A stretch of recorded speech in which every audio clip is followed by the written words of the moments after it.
Hello friends, my name is Ravi Kumar Bharadwaj and this is part 57 of FoxPro tutorial series. So guys, हम इस tutorial में देखेंगे कि हम कैसे टेक्स्ट इंड टेक्स्ट स्टेटमेंट का यूज़ करके प्रोग्राम में मल्टीपल टेक्स्ट दे सकते हैं। तो गाइस, वैसे मैंने आपको पिछले प्रोग्राम में बताया था, जो हमने मेन्यू डिज़ाइन किया था, तो वहाँ पर हम उस मेन्यू में डिज़ाइन करने के लिए और उसकी इन्फॉर्मेशंस को प्रिंट कराने के लिए हम क्वेश्चन मार्क का यूज़ कर रहे थे।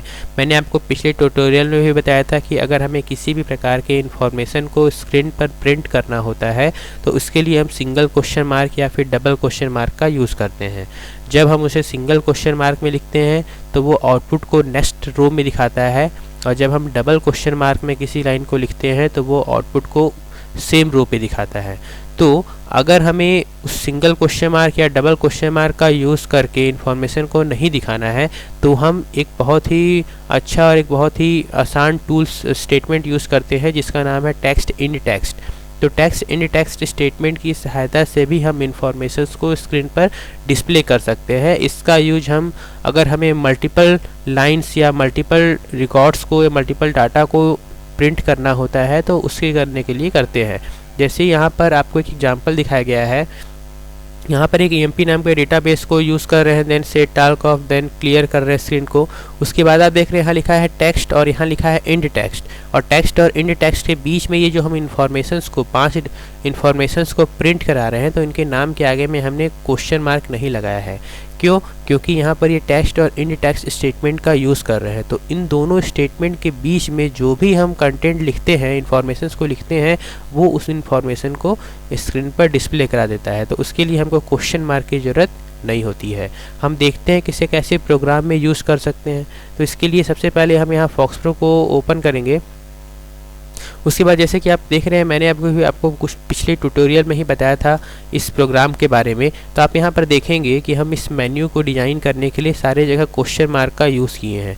अगर मैं इस क्वेश्चन मार्क का यूज नहीं करना चाहता हूँ तो यहाँ पर मैं लिखूँगा टेक्स्ट, देन जहाँ से जहाँ तक आपको इन्फॉर्मेशन को दिखाना है, जैसे मेरे को यहाँ तक दिखाना है तो यहाँ पर लिखेंगे इंड टेक्स्ट।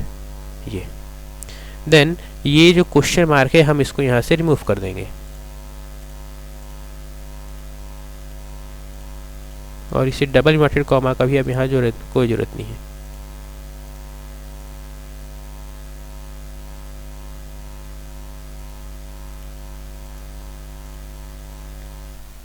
अब इसे हम लोग सेव करते हैं।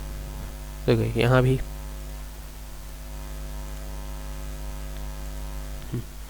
Ctrl+W, देन प्रोग्राम को रन करते हैं। तो आप देखेंगे सेम विंडो हमको वही आउटपुट के रूप में दिखाई दे रहा है। एडिशन करने के लिए 1 लिखकर इंटर करेंगे, देन जो भी फर्स्ट नंबर है, सेकंड नंबर है, वो लिखकर इंटर करेंगे तो उसका एडिशन परफॉर्म कर देगा। इसी प्रकार हम सारे टास्क को परफॉर्म कर सकते हैं। सो गाइस, आप देख रहे हैं यहाँ पर हम लोग जो काम क्वेश्चन मार्क का यूज़ करके इन्फॉर्मेशन को दिखाने के लिए कर रहे थे, वही काम हम लोग यहाँ पर टेक्स्ट और इंड टेक्स्ट स्टेटमेंट की सहायता से कर रहे हैं। तो गाइस, यहाँ पर जब हम टेक्स्ट और इंड टेक्स्ट स्टेटमेंट को लिखते हैं तो उसके बीच में जो भी इन्फॉर्मेशन को हमें डिस्प्ले कराना होता है तो उसके लिए हमको question mark and double inverted comma लगाने की ज़रूरत नहीं होती है। हम डायरेक्ट उस इन्फॉर्मेशन को लिखेंगे, देन वो उस इन्फॉर्मेशन को आउटपुट स्क्रीन पे इस प्रकार से प्रिंट कर देगा। So guys, hope you enjoy it and please subscribe to my channel and thank you for watching this video. Bye.